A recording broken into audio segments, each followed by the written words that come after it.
Europe के इस देश का नेता प्रधानमंत्री बनते ही सभी मुसलमानों को धक्का देकर करेगा बाहर, कुरान पर भी लगाएगा बैन। खबर सुन हिल गए दुनिया के 57 मुस्लिम देश।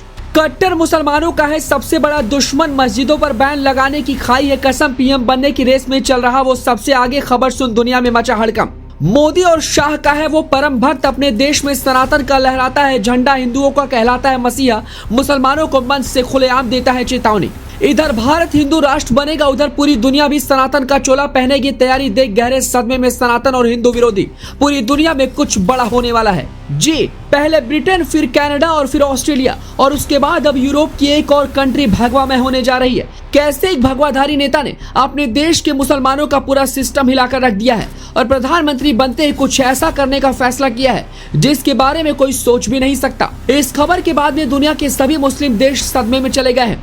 किसी के पास इतनी हिम्मत नहीं है कि वो इस देश के नेता के खिलाफ कुछ बोल सके। ऐसे में इस खबर में आगे बढ़ने से पहले भारत में रहने वाले कट्टर जिहादी सोच वाले मुसलमानों को ये खबर जरूर देखनी चाहिए। ये खबर उन मौलानाओं के लिए भी है जो भारत के खिलाफ भारत में ही रहकर अपने ही कौम को भड़काते हैं, भारत में ही रहकर जहर उगलते हैं। इस खबर को देखने के बाद शायद उनकी आंखें खुल जाए और ये सोचने पर मजबूर हो जाए कि जिस देश में वो है उस देश में वो कितने सुरक्षित है, कैसे खुली आजादी के साथ भारत में रहने की पूरी छूट है। साथ ही ये भी पता चल जाएगा कि जिस सनातन धर्म पर वो सवाल उठाते हैं उसी धर्म का पूरी दुनिया में कैसे डंका बज रहा है, कैसे पूरी दुनिया सनातन के आगे नतमस्तक हो रही है।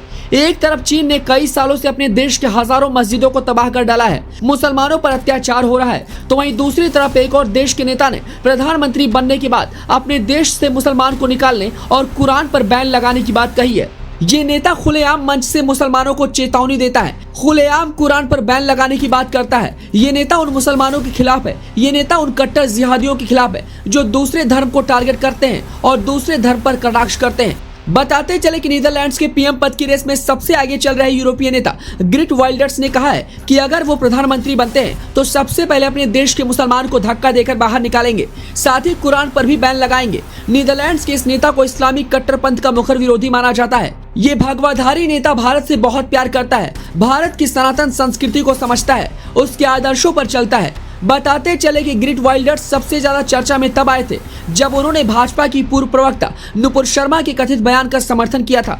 बता दें कि बीते 22 नवंबर को इस नेता ने देश की संसदीय चुनाव में भारी जीत दर्ज की है। ऐसे में उनके अगले प्रधानमंत्री बनने की संभावना जोर शोर से चल रही है।